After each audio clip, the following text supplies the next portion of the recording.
Masalah Apakah ada sesuatu yang haram di dalam agama Kristen? Itu pertanyaannya, Bang. Ini setauku ya. Ya. Ya, nggak apa-apanya itu. Jadi haram atau tidak haram itu sebelumnya itu di hukum Tauratnya itu. Jadi Ya, di agama Kristen saya nggak tanya turun Taurat, Bang. Mesias, datang Mesias. Di Kristen ada nggak yang Aku haram? terangkan dulu lah. Kau langsung kau potongnya tuh. Enggak, pertanyaan saya di Kristen ada nggak yang haram? Yang keluar dari, iya, ada. Apa yang haram di Kristen, Adalah. Bang? Apa itu? Apa yang keluar dari mulutmu itu yang haram. Di mana dalilnya?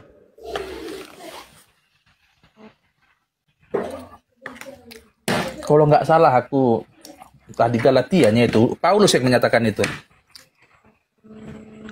Jadi nggak ada yang haram. Penglihatan Petrus. Penglihatan Petrus waktu ada dari langit semacam ada hewan-hewan yang di kain putih itu.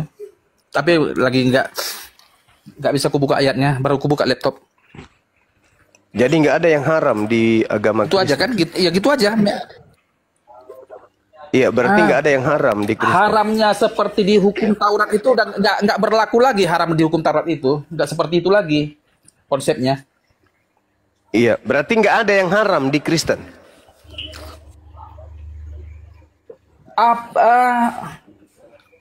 Apa yang najis itu apa yang keluar dari mulutmu? Bukan berbicara najis, yang haram. Najis haram beda. Apa penting tentang yang haram nggak haram itu? Loh, kok nggak penting pula firman Tuhan? Kok dibilang nggak penting? Artinya, memang kalian ini pengikut setan karena Tuhan mengharamkan, kok kalian mengatakan tidak penting. Bang Juma. Loh, sesuatu yang diharamkan Anda katakan tidak penting, gimana? Apa bedanya dengan iblis? Ketika kemudian Tuhan mengatakan jangan kau makan, lantas kemudian Anda mengatakan boleh dimakan, berarti Anda dengan iblis sama berarti. Bang Juma. Iya, Paman. Gini Juma, kalaupun nggak cocok dengan kau, nggak boleh bilang orang lain pengikut setan. Pantang itu. Lo gimana saudara ini? Kalau saya Bang, kalau saya nggak keberatan dibilang pengikut setan. Nah itu, jadi begini saudara. Saya kan bertanya, hanya dosa yang haram itu. Kalau saya kan bertanya, apakah ada yang haram di dalam agama Kristen? Jawaban Anda tidak ada. Nah, apa bedanya? Hidup seperti babi kalau begitu. Babi juga tidak ada yang diharamkan, anjing juga nggak ada yang diharamkan. Begitu juga kemudian monyet. Bedanya di mana? Bedanya di mana coba? Bedanya gini Juma, mungkin kalau kami mungkin nggak bisa dibilang kayak kau bilang tadi, muntah kau bisa makan. Apa yang keluar dinajiskan yang keluar dari mulut. Jadi kalau ada muntah nggak bisa dimakan, itu dinajiskan itu. Yang keluar dari mulut itu najis. Tapi ketika Anda makan sesuatu yang najis itu masuk ke dalam mulut Anda, jadi halal kan? Babi aja yang nyata-nyata haram, begitu masuk ke dalam mulutnya Kristen jadi halal kan? Apalagi yang hanya level najis. Gimana? Di hukum Taurat itu haram, tapi haram. Tapi begitu masuk ke mulutmu jadi halal kan? Enggak begitulah, salah kau itu anak muda. Lu kok salah pula? Yesus berkata di dalam Lukas 16 nomor 17, sebelum langit dan bumi lenyap, setitik pun dari hukum Taurat tidak boleh dibatalkan. Langit sudah lenyap apa belum? Belum. Berarti masih haram babi itu. Tapi karena kalian sama dengan tipikal iblis, menghalalkan yang diharamkan Tuhan. Makanya Yesus berkata, iblislah yang menjadi bapakmu. Dan kamu mau melakukan keinginan bapakmu. Atas keinginan siapa babi itu jadi halal? Ada nggak dalilnya? Ayo. Disinilah Juma, sebentar, Henry. Di sinilah pentingnya pendidikan itu biar jangan salah tafsir. Coba Jadi kau kan nggak jelaskan. mendapatkan pendidikan Ya, formal. silakan. Ya. Imamat 11 nomor 7. Jangan kau makan babi karena itu haram bagimu. Seketika jadi halal itu gimana? Siapa perintahkan? Itu kan perjanjian lama yang silakan. kau udah paham. Silakan. Perjanjian Kamu lama terangkan berlaku lagi. di mana Tuhan yang berfirman di imamat kembali menghalalkan apa yang diharamkan di imamat 11 itu. Tunjukkan dalilnya. Silakan. Secara ilmu. Kenapa kau tanya imamat perjanjian lama sudah nggak berlaku lagi? Bang Juma itu Siapa yang membuatnya tidak berlaku? Untuk dia hukum Taurat yang seperti halal haram itu nggak lagi dipakai. Siapa yang menyatakan itu tidak berlaku lagi? Siapa yang ngajarin? Sedangkan Yesus berkata Lukas 16 nomor 17, sebelum langit dan bumi lenyap, setitik pun dari hukum Taurat tidak boleh dibatalkan. Apa yang dikatakan Yesus itu bukan seperti kau membalik telapak tangan memahaminya. Iya, justru itu terangkan bagaimana sesuatu yang haram kok tiba-tiba jadi halal. Coba kamu terangkan, silakan. Makanya ada sarjana teologi, ada universitas. Untuk kalau kayak kau semua untuk menggoda orang untuk menjadi pembohong, gitu. Ada sekolah STT untuk mengentaskan para pembohong, gitu. Pendidikan formal, tapi saatnya Anda kemudian menjelaskan ke kita di sini. Di sini ada 5.000 orang. Ketika Tuhan kemudian memproklamirkan, jangan engkau makan babi, haram itu bagimu. Kristen muncul menghalalkan. Tolong, nggak ada cerita perjanjian lama, tuyul. Yang mengatakan itu perjanjian lama siapa? Siapa yang mengatakan itu perjanjian lama? Nggak kau baca rupanya perjanjian lama itu. Siapa yang mengajarkan ente bahwa larangan makan babi itu perjanjian lama? Siapa yang ngajari? Para rasul. Rasul dari Hong Kong. Siapa rasul kau itu? Siapa rasul yang ngajarin itu? Ayo. Justru yang Anda saudara, dengarkan dulu saudara. Sekarang yang kau maksud gimana? Apalah yang sekarang kesimpulannya, saya katakan kepada saudara, ketika seekor babi tidak ada hukum haram baginya, seekor kerah tidak ada hukum haram baginya, apa bedanya dengan Anda? Seekor kerah dengan Anda bedanya apa? Sama-sama tidak memiliki hukum haram. Apa bedanya? Al-Quran saya mengatakan, ulaika hum syarrul bariyah. Orang kafir itu lebih hina, lebih rendah, lebih nista daripada seekor binatang. Tidak diharamkannya makanan kepada babi karena dia babi, tak berakal. Haramnya makanan kepada manusia karena mereka punya akal. Ini yang dicobai oleh iblis untuk dihilangkan. Apa yang diperintahkan Tuhan, melihat sisi lemahnya manusia, perut manusia itu senantiasa ingin diisi. Iblis datang ke situ. Ketika Tuhan mengatakan, jangan kau makan buah ilmu pengetahuan ini. Iblisnya datang, makan aja. Ketika Tuhan datang, jangan kau makan babi. Iblisnya datang, makan aja. Itu yang terjadi kan? Maka muncul pertanyaan, siapa yang mengatakan babi itu halal? Mana dalilnya? Tunjukkan ke kita, biar kita pelajarin. Ada enggak? Tak akan ada. Yesus mengatakan Lukas 16 nomor 17, sebelum langit dan bumi, setitik pun dari hukum Taurat tidak bisa dibatalkan. Pakai tasdid. Ayo. Mau kemana kalian? Ayo. Mau kemana? Masuk ini. Dimana tertulis tadi kau bilang bahwa Allah memerintahkan kepada Adam jangan memakan buah terlarang ini. Ada di Al-Quran kayak gitu? Ada di dalam kitab Kejadian. Jangan ke Al-Quran. Jangan kau pakai kitab kami tahu. Cuma jangan itu bukan kitabmu. Cak Kangkung itu kitabnya Yahudi. Malu kau nanti. Berarti Berarti imamat tadi, Cak Kangkung itu kitab Yahudi nggak berlaku untuk Kristen. Kitab Ya emang betul. makanya saya mengatakan, dengar. Imamat kitab Yahudi, Juma. Oke. Bukan punya Kristen. Kenapa kau suruh kami mematuhi imamat itu punya Yahudi? Baik. Lalu kenapa Yesus mati di atas tiang salib untuk menebus kalian dari hukum Taurat? Untuk menebus dosa kami loh. Nenekmu kiper di dalam Galatia 3 nomor 13. Untuk itulah Kristus mati, untuk menebus Kristen dari kutuk hukum Taurat. Ternyata hukum Taurat bukan untuk kalian. Lalu kenapa Yesus mati untuk kalian di atas untuk membunuh Taurat? Untuk apa? Kenapa? Ayo. Kenapa Yesus mati di atas pohon? Yesus mati. Mana di atas pohon dia? Kau ngarang-ngarang aja kau.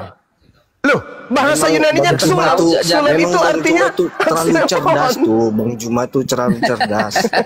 Jadi Juma, sekolah dulu teologi Juma agar jangan salah tafsir. Artinya Juma, saya kan tidak perlu sekolah kalau tujuannya untuk nipu-nipu orang, nggak perlu. Bukan menipu, agar jangan salah. Jadi Juma, kalian ini enggak menghargai etika keilmuan. Bang Juma, jangan salah pasangannya. Etika keilmuan gimana? Di dalam agama. Jadi Jumat, sarjana teologi ya, STH 6 tahun loh untuk membahas ini. Bukan kayak kau baca-baca lalu menafsir suka perutmu. Gak boleh kayak gitu. Enggak ada etika keilmuanmu. Asal kau ini namanya penyesatan. Kawan, untuk apa cerdas apanya? Kok cerdas pula si Juma ini? Ngomong. Saudara, Gabriel. Jangan merepet ya, jangan merepet. Kamu mengatakan 6 tahun. Para sarjana teologi melakukan kajian, melakukan penelitian. Tapi apa endingnya? Mengajarkan kemudian menyembah kepada anak bayi. Untuk apa sekolah tinggi-tinggi kayak gitu? Lagian nih, saya sampaikan kepada kalian. Di dalam kitab saudara doktrin Paulus mengatakan 2 Korintus 10 nomor 5.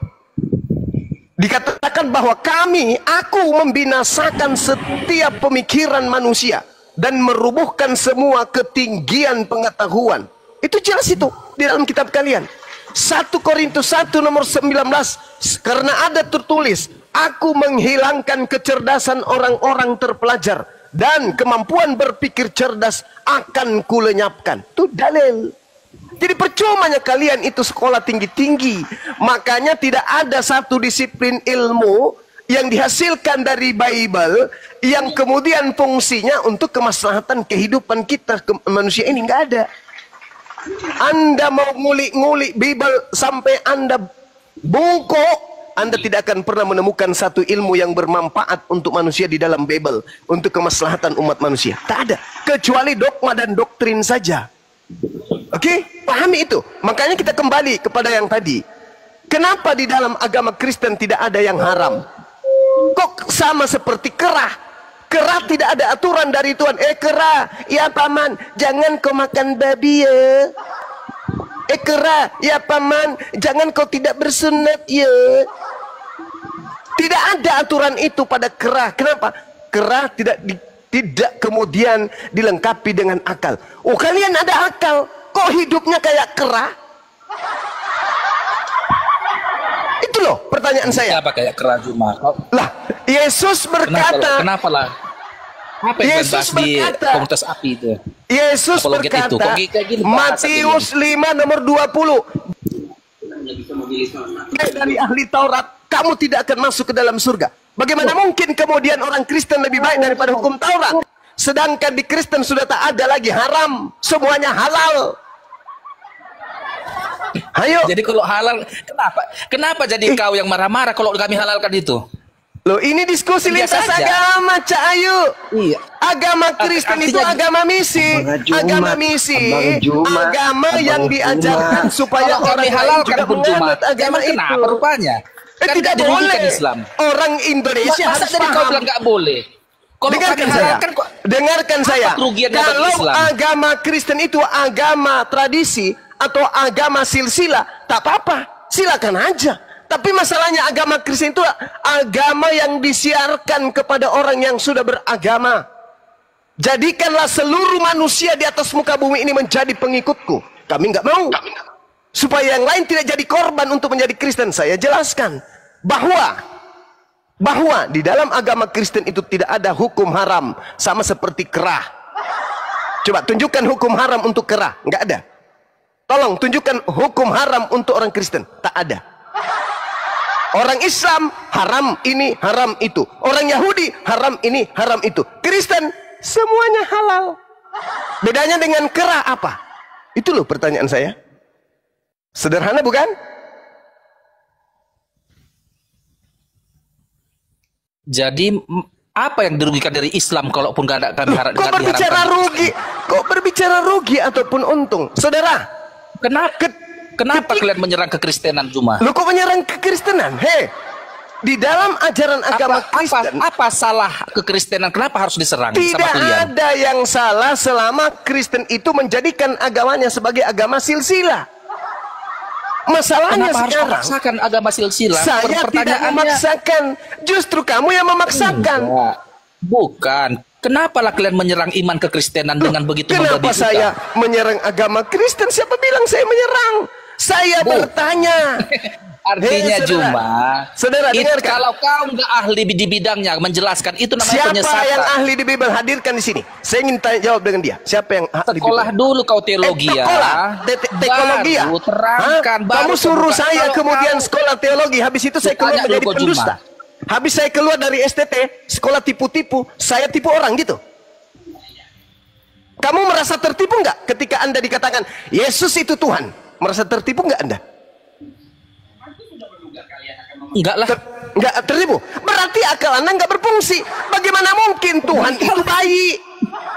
Kok jadi kau nyimpulkan orang yang Oh, memang beriman? betul. Karena Yesus sendiri Kenapa lah mengatakan. kau kepanasan Juma? Urusan Loh, kok jadi apa saya- samamu? Loh, kok jadi yang panas? Kok saya jadi panas ya? Panas gak? Enggak. Biasa aja pun aku. Jadi kadang kami heran loh, kok bisa kayak gini ya? Loh, kok bisa kayak gini ya? Saudara, kamu lihat di dalam Matius 28 nomor 19. Pergilah ke Iya, seluruh itu. dunia.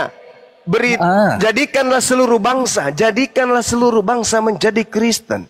Markus 16 nomor 15 nomor 16 17. Beritakanlah Injil kepada semua manusia. Siapa yang percaya baptis, siapa yang tidak percaya akan dihukum.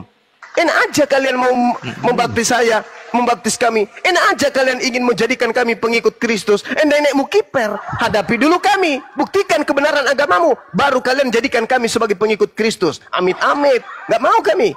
Makanya kami menerangkan. Hayo, kalau kalian mampu membuktikan bahwa pengikut Kristus itu adalah beda seperti kerah, mungkin ada yang bisa. Tapi orang Yahudi punya aturan main. Orang Islam punya aturan main. Ada haram, ada halal. Yahudi, Islam sama seperti itu. Karena mereka diajarkan oleh nabi-nabi. Nah, Kristen tak ada yang haram. Apa bedanya dengan kerah? Oh gitu, berarti kau mempermasalahkan amanat agung itu? Kok amanat agung jahat pula yang jadi? Yang saya bertanya, kenapa di agama Kristen itu tak ada yang haram? Sedangkan Yesus berkata dalam Matius 5 nomor 20, jika hidup keagamaanmu tidak lebih baik dari ahli Taurat, kamu tidak akan masuk ke dalam surga. Ayo. Bagaimana mungkin dikatakan Kristen lebih baik dari ahli Taurat, sedangkan tak ada lagi hukum haram di dalam agama Kristen? Coba Anda baca Matius 23. Baca sekarang, jangan butuh waktu lama. Baca Matius 23 nomor 1 nomor 2. Jangan kau mengikuti orang-orang Farisi dan ahli Taurat. Kenapa? Mereka menduduki kursi Musa, tetapi mereka hanya berkata tentang hukum Taurat, tapi mereka tidak mempraktikkan. Jangan kau ikuti itu. Jadi ikuti yang mana? Yang mengatakan dan yang mempraktikkan. Yang mempraktikkan hukum Taurat itu yang kau ikuti, kata Yesus. Nah sekarang Apa orang yang Kristen, praktekkan? ya orang Yahudi lah, orang dia yang punya kitab. Orang Kristen datang Orang Kristen Yahudi, itu Yesus berkata orang Yahudi itu ular beludak. yang membunuh dan menyalib para nabi, sama seperti kalian ini nah. Yahudi itu keturunan ular beludak. Yang Ngerti ya kau membunuh itu? para nabi, yang membunuh para nabi, yang menyalib para nabi. Kau Siapa? baca Matius 23 nomor 36, kau baca.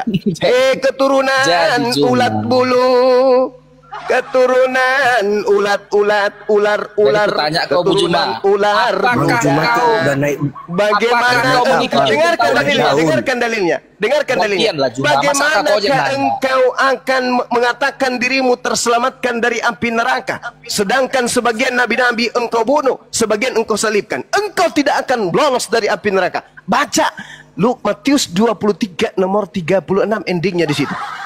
Kau baca pelan-pelan Cak Ayu supaya belajar. Ayo.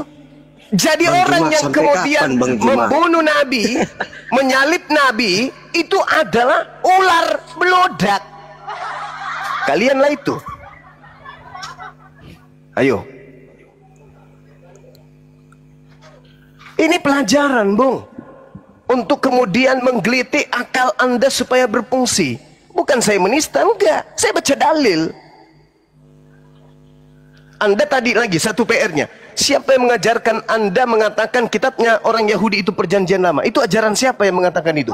Sedangkan perjanjian yang Anda sebut perjanjian lama justru adalah perjanjian baru Tuhan kepada Bani Israel. Mana dalilnya? Yeremia 31 sampai nomor 33. Apa kata Tuhan di situ? Aku akan mengadakan perjanjian baru dengan Bani Israel dan Bani Yehuda, yaitu aku akan memasukkan kepada setiap batin Bani Israel dan Yehuda, yaitu hukum Taurat. Berarti hukum Taurat itu justru adalah perjanjian baru. Kalian sebut sebagai perjanjian lama. Kata siapa? Ayo, siapa yang ngajarin kalian mengatakan hukum yang datang kepada Bani Israel itu ada hukum lama, perjanjian lama? Siapa yang ngajarin? Ayo.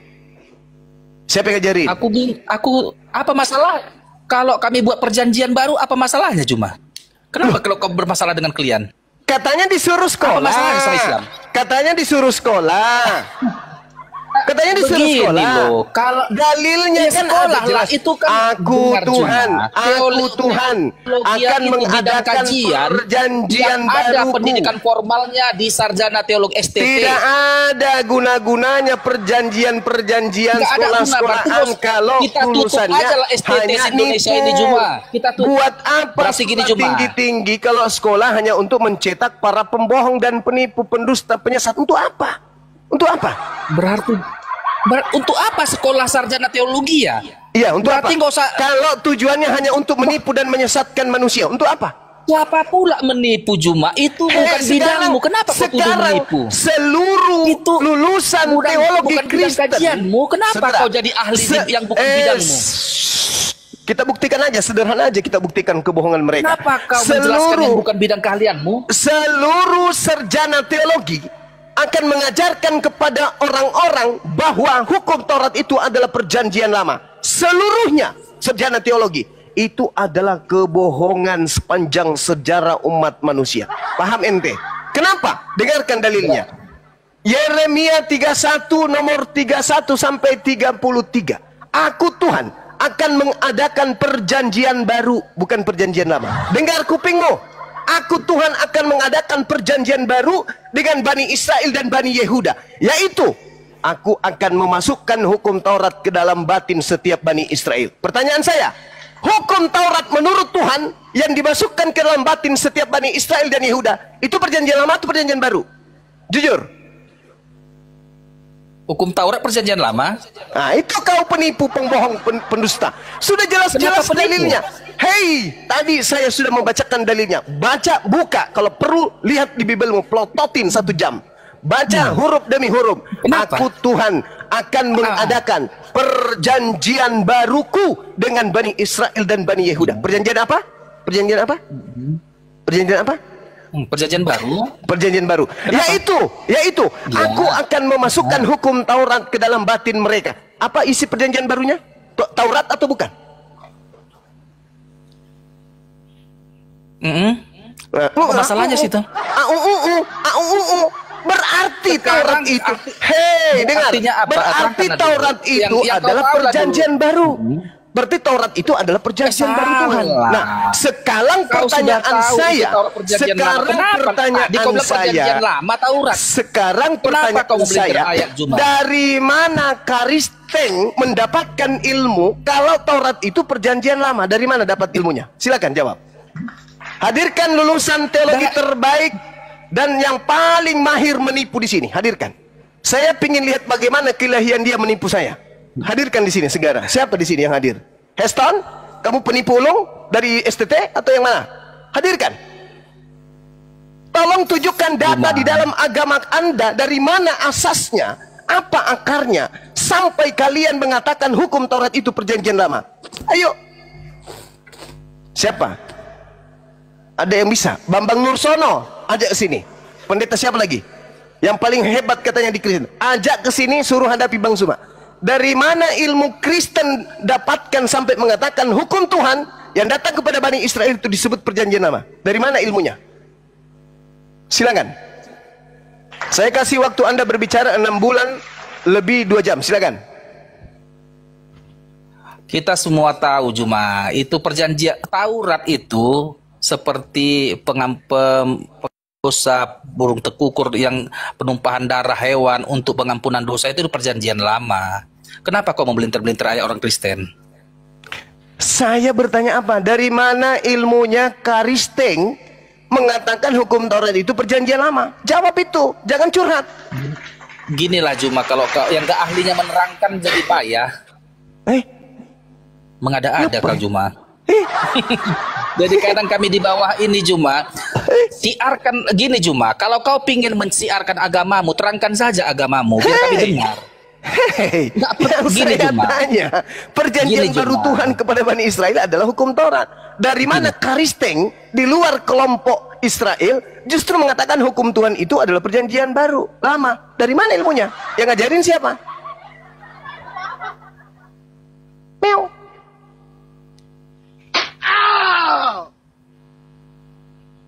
Cuma ini ya. Gimana? Kau boleh mengatakan agamamu baik, tapi jangan bilang agama orang lain itu buruk.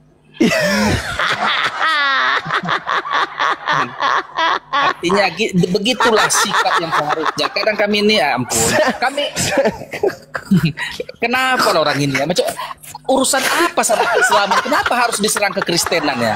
Allahu Akbar, Masya Kami Allah. kasihan lihat kalian loh. Taruhlah dulu kau cari koin di koma, dapat duit. Tapi kan nggak begini juga caranya. Masya Allah, Masya Allah. Masya Allah, Kenapa saudara. harus menjelek-jelekkan agama orang? Saudara, ada nggak perintah di dalam Bible perjanjian baru untuk menjadikan orang Islam ini menjadi pengikut Kristus? Ada nggak perintahnya?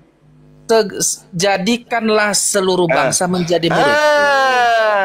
Seluruh bangsa. Jadi maksud lo, kami maunya jadi pengikut Kristen aja gitu? Nggak usah Kalau kemudian belajar? Kalau kau mau ya bisa jadi pengikut Nggak Kristus. bisa kalau kau mau. Perintahnya di situ jadikan. Itu perintah atau bukan? Oh, begini. Mana ada Ya pemaksaan begini. di situ? Loh, jadikan. Nggak ada dipaksaan. Dengar, kalau kau nggak jadi Kristen pun nggak masalahnya. Loh, mana dalilnya? Kan sudah jelas. Jadikanlah seluruh bangsa menjadi pengikutku. Tanya dulu kau Juma. Ada pernah kau dipaksa? Wajib nggak itu? Juma, sorry lah kalau kau masuk Kristen kau Karena usah masuk. sudah berbentuk Kalau kau masuk Kristen, Republik Indonesia. Tapi sebelum negara ini menjadi republik, pemaksaan terjadi di mana-mana. Itulah Cahayu yang terjadi.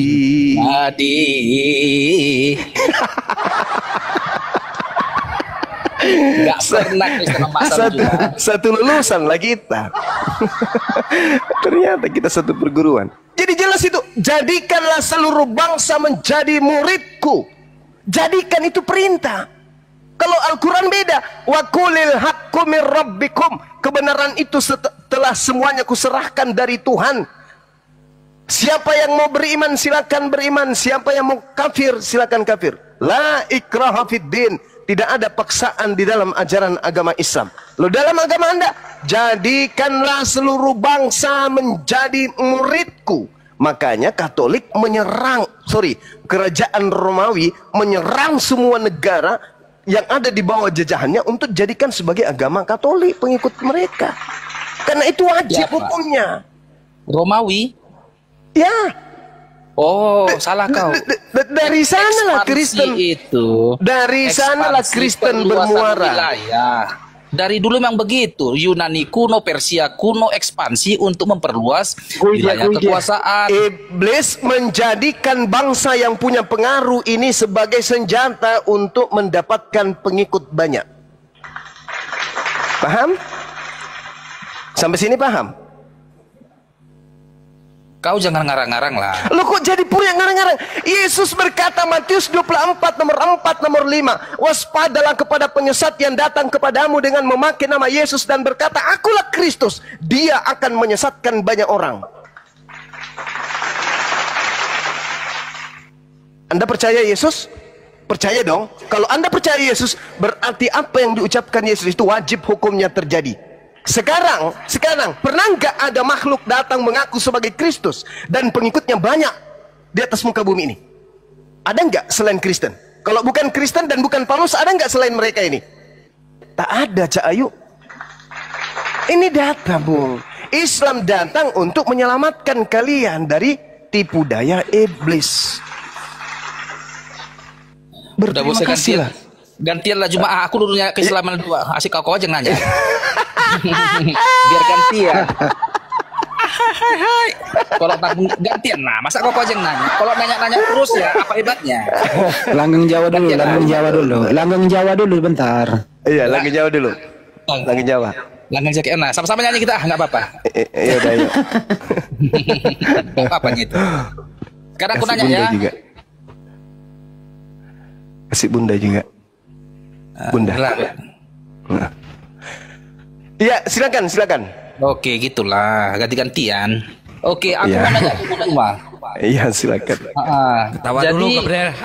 oh, Hai gitu. Ketawa dulu. hai, nenek mau kiper. Kalau siapa si Ardi, cangkrik, katanya. Oke, gantian dulu ya. Ya, silakan.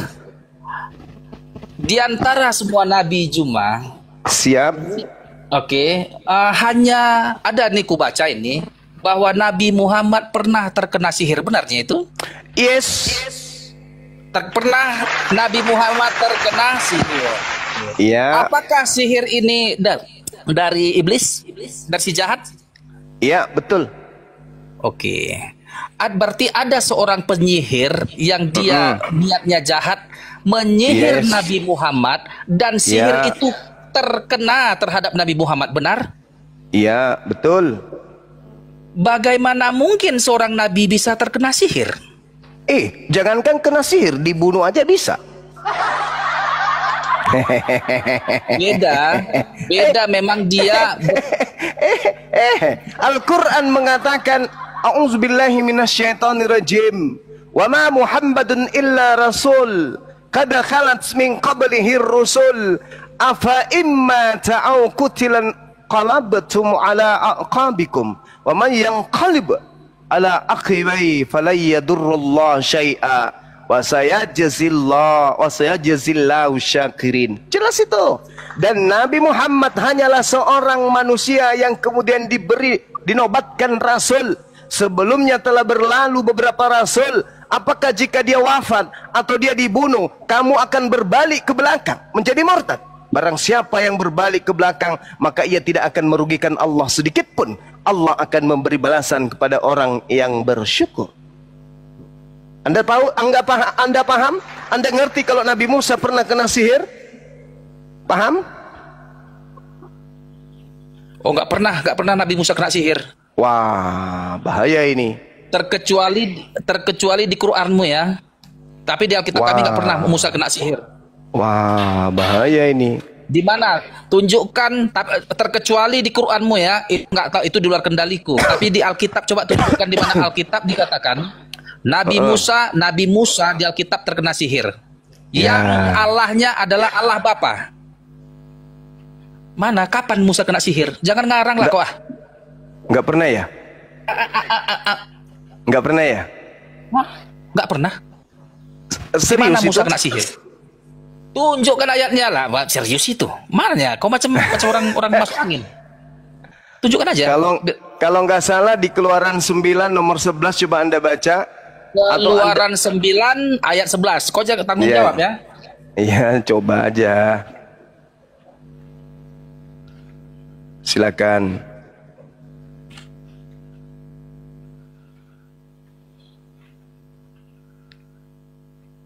Bentar. Ya, sambil tab layar teman-teman, tab layar ya. Ini nggak ada ini. Masa? Mana? Coba Anda baca. Sehingga ahli-ahli itu tidak dapat tetap berdiri di depan Musa. Ahli-ahli itu ya. Oke. Karena barah-barah itu. Sebab ahli-ahli itu pun juga kena barah. Sama seperti semua orang Mesir. Di mana sini Musa kena sihir. Kau jangan ngarang-ngarang kau. Nah, sekarang pernah kena tulang nggak dia? Siapa kena tulah? Tadi kau bilang kena sihir. Nanti aku tulah sihir dengan dulu. sihir itu bedanya apa? Tulah sihir sama. Enggak apa, aku ikuti kau Mujuma. Kapan, apakah Musa kena tulah? Iya. Beberapa tulah yang terjadi pada masa itu. Ada berapa tulah yang terjadi? Ada berapa terjadi pada saat itu? Musa kena sihir, kau bilang nggak mampu kau tunjukkan ayatnya. Cuma diam dulu. Lalu kau bilang sekarang Musa kena kalau tulah beda. Kalau tulah beda. Musa kena tulah, tunjukkan ayatnya. 9 tulah yang terjadi kepada kaumnya. Di mana Musa kena tulah? Kau jangan ngarang. Makanya aku bilang sekolah teologi ya kau. Saudara, inilah kalau nggak kemudian nerangkan. Saudara. Nah. Makanya ketika kemudian ini anggota API komunitas ini, makanya kau penyesat. Ngarang aja kerjamu. Jadi Musa tidak pernah kena tulah. Tapi kau punya nama besar. Saya tanya dulu, Musa tidak pernah kena tulah? Kena. Keluaran Musa 11 nomor tidak 1. pernah. Jadi tulah tunjukkan ayat. Biar nggak pernah. Nggak usah kau baca, cuma aku yang bacanya. Ku tanya dulu samamu. Jadi Nabi Musa itu tidak pernah kena tulah? Kena lah, Keluaran 7 nomor 1 kok. Keluaran 11 nomor 1. Berfirmanlah Tuhan kepada Musa.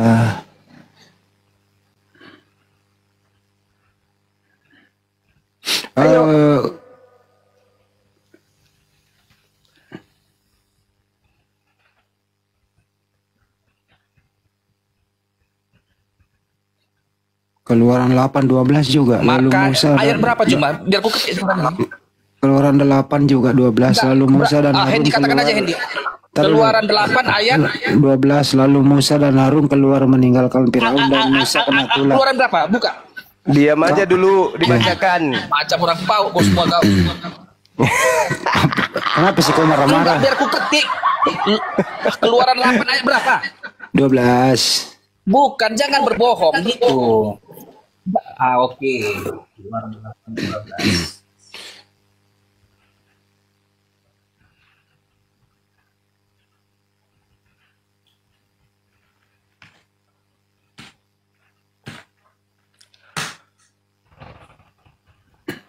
Oke, biar ku baca ya.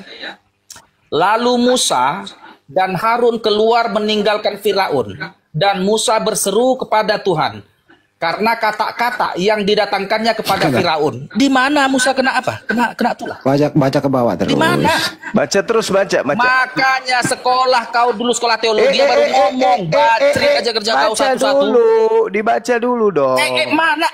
Nenekmu kiper. Kalau orang awam bisa lah kok tipu Juma. Kami hai. Gitu ya? Tunjuk bisa nggak, Hendy, saudara? tunggu kau Hendy dengan Juma. Terlalu sombong. Bisa nggak kamu bacakan saya pelan-pelan? Bisa nggak kau bacakan saya pelan-pelan Keluaran 4? Boleh nggak? Boleh.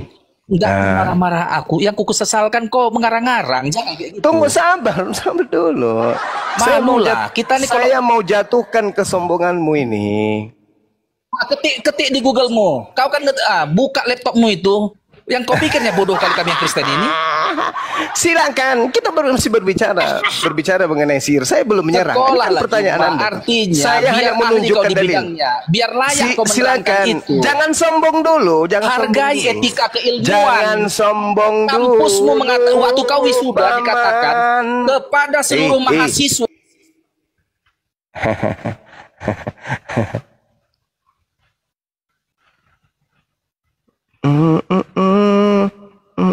Baca cepat, baca. Hari. Baca. Apa ayat Kok berapa? cari pula? Aduh, Ayat mana? gimana dong? Udah aku baca tuh. Apa bacanya? Keluaran 8 ayat 12. Keluaran 8 ayat 12. Kok aku yang baca kok? Keluaran 4. Entar ku ganti, tenang aja kau. 4.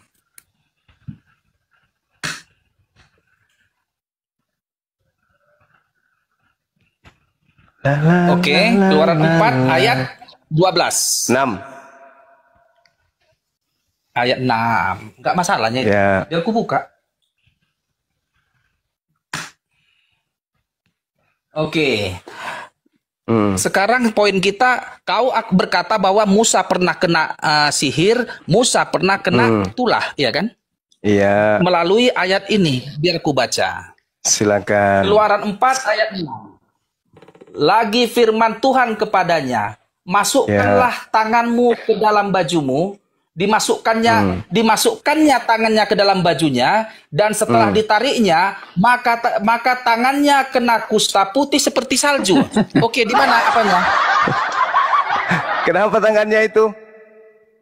Tetapi dia disembuhkan, ini menandakan bahwa dia dari Allah ini. Dia nggak dikutuk di situ. Tangannya kenapa tangannya? Tangannya kenapa? Kena Tangannya kusta. kena kusta. Kena kusta putih. Oke, tunggu Juma. Setelah dia seorang nabi kena kusta. Oke, jadi nabi itu manusia biasa. Makanya terjadi tulah, terjadi musibah, terjadi kecelakaan. Sekarang kalau kutanya sihir itu nggak masalah pun. Nabi Muhammad Sallallahu Alaihi Wasallam. Apakah Allah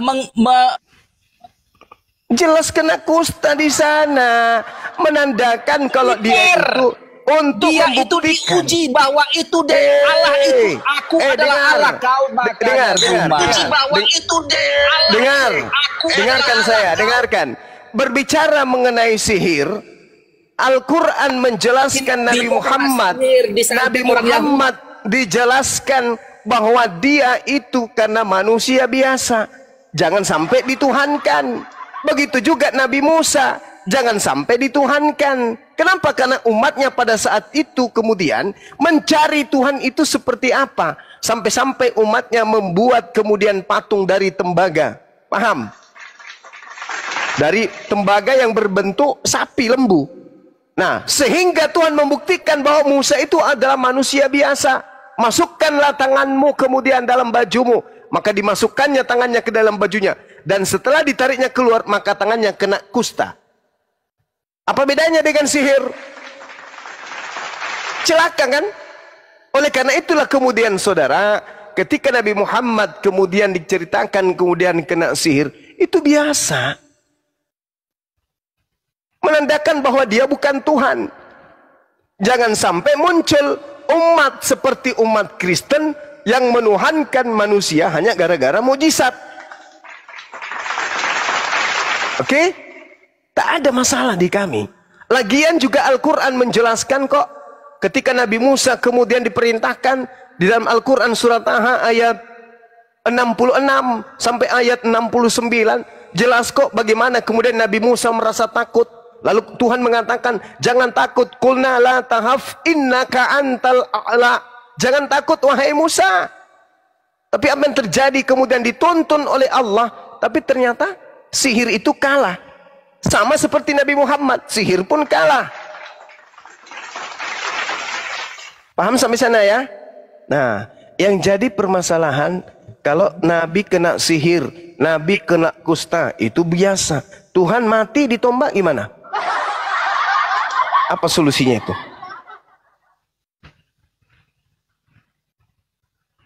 Tuhan mati. Tuhan dikutuk Nabi. dulu, dikutuk dulu banyak baru mati. Iya. Bentar, bacakan dulu ayat apanya. Nabi Shallallahu Alaihi Wasallam telah disihir hingga terbayang oleh beliau seolah-olah berbuat sesuatu padahal tidak. Artinya kemungkinan Isra Mi'raj itu tidak benar badannya ikut ke langit ketujuh. Mungkin saja dia mimpi di dalam tenghayal dia itu karena kena sihir. Kalau Isra Mi'raj itu tidak betul, menghayal artinya dia terkena sihir. Kalau Isra Mi'raj itu tidak betul, maka sejazirah Arab tidak menjadi Islam sampai hari ini. Justru karena benarlah apa yang diceritakan pada saat beliau Isra Mi'raj kepada orang-orang jahiliyah pada saat itu sampai mereka terheran-heran. Bagaimana mungkin seorang Nabi Muhammad yang tidak pernah menginjakkan kakinya ke Palestina bisa menjelaskan sedetail itu? Bagaimana mungkin? Nah, justru itulah orang-orang yang melakukan perjalanan tadinya untuk berdagang kembali ke Mekah yang menceritakan bahwa apa yang dikatakan Nabi Muhammad itu semuanya betul, sehingga mereka semuanya percaya tentang Nabi Muhammad. Itu saudara, satu Arab sampai hari ini masih percaya kepada beliau. Bagaimana dengan Paulus?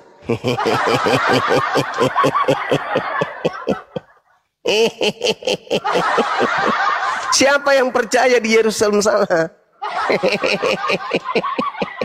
Karena cuma pada saat Isra Mi'raj Aisyah melihat Nabi di sampingnya tidur. Nenek lu kiper. Nabi Muhammad sallallahu alaihi wasallam membuktikan kalau dia Isra Mi'raj. Lagi pula ikut badannya. Yang memperjalankan kemudian Nabi Muhammad itu bukan dirinya, tetapi pencipta langit dan bumi yang memperjalankan itu. Maksudku gini, ikut badannya, masalahnya? Ikut bodinya. Oh iya, bodinya. Ikut. Betul, ikut. Bukan perjalanan rohani. Bukan, perjalanan rohani dan juga perjalanan jasmani. Jasadnya juga terangkat. Apa masalahnya? Oh gitu. Dia naik burak ya, naik kuda burak. Yes, dikatakan dia naik burak. Kenapa rupanya? Terbang buraknya di angin itu. Dia udara. Terbang secepat kilat, bahkan lebih cepat daripada kilat. Kenapa rupanya? Lebih cepat daripada kilat. Jadi apa rupanya masalah? Pertama, memperjalankan dari Masjidil Haram ke Masjidil Aqsa, ya kan? Yes. Oke. Sudah ada di situ Masjidil Aqsa pada zaman Nabi? Ada. Udah masjid itu? Masjid itu artinya apa? Akar katanya apa? Sajadah. Sajadah artinya apa? Tempat sujud. Karangan itu cuma. Karangan pula. Kutanya dulu samamu. Nabi Daud ketika beribadah kepada Tuhan sujud atau tidak? Sujud atau tidak? Ya mana? Nabi Daud? Hah? Orang Yahudi sujud dia. Kalau sujud dia orang Yudaisme sujud. Sujud. Nah, itulah yang dimaksud masjid. Masjid itu artinya tempat sujud. Masjidil Aqsa itu artinya yang kamu maksud masjid itu bangunan kan? Sedangkan ketika mengatakan Masjidil Haram, Masjidil Aqsa itu sujud. Oh, tunggu dulu. Oke. Orang Buddha sujud, orang Hindu sujud loh. Maka kuil itu masjid. Enggak. Itu sujud. Masjid. Tapi masjid itu sujud dari kata sajadah. Jangan kau generalisasi. Anda kan bertanya apakah di situ, Bahlul, Anda kan bertanya apakah di situ ada masjid? Saya katakan masjid itu akar katanya sajadah, artinya sujud, tempat sujud.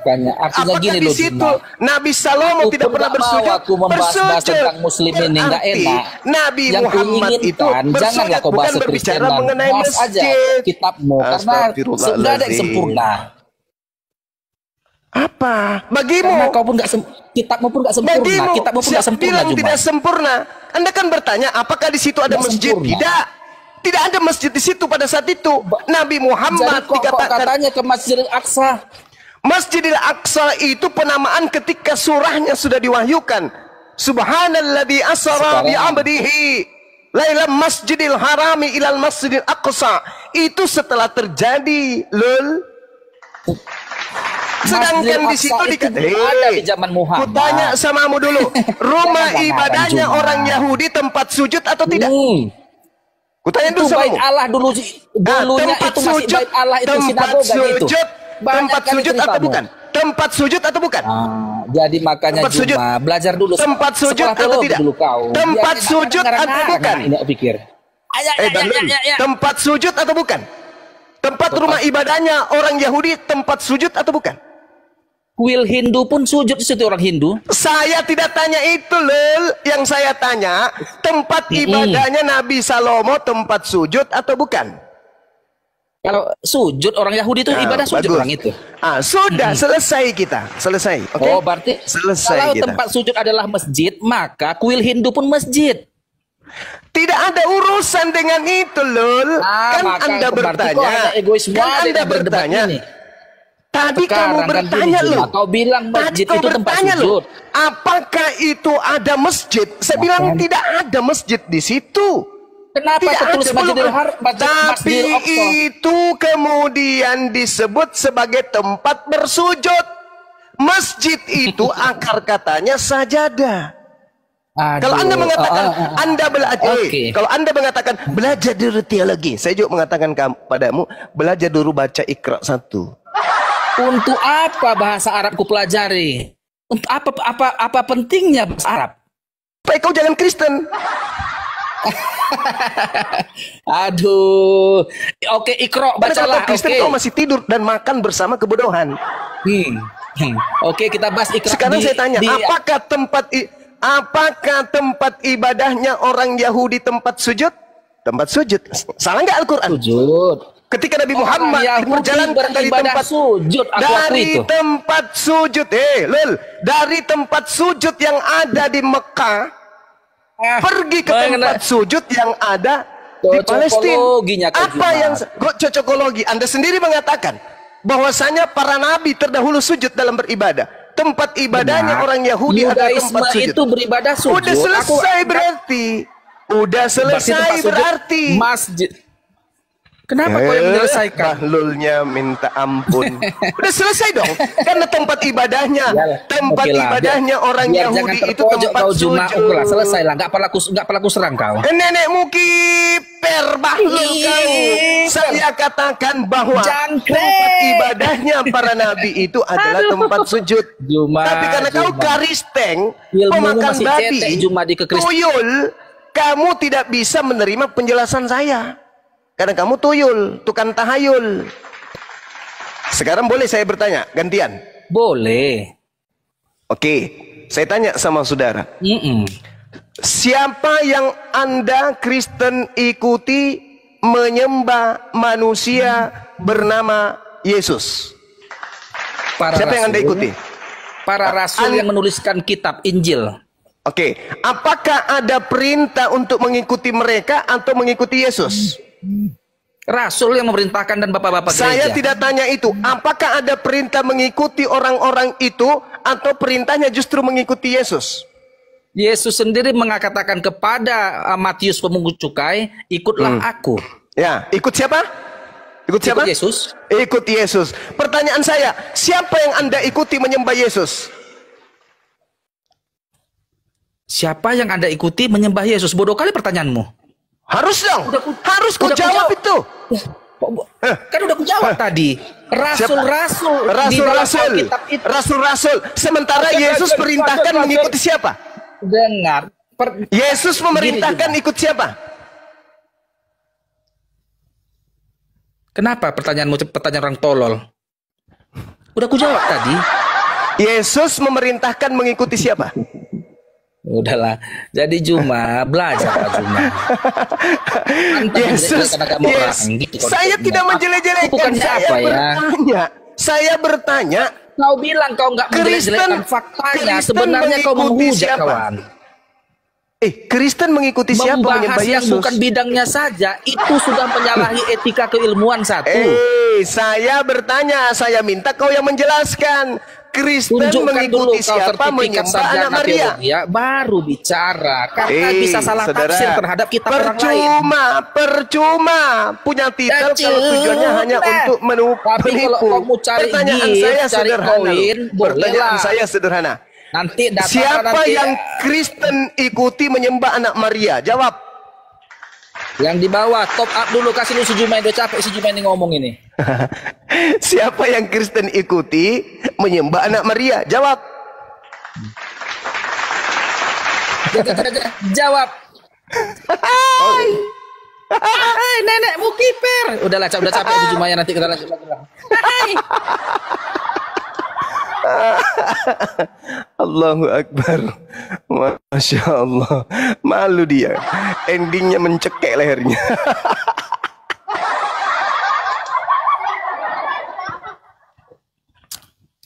Nanya sana, nanya sini.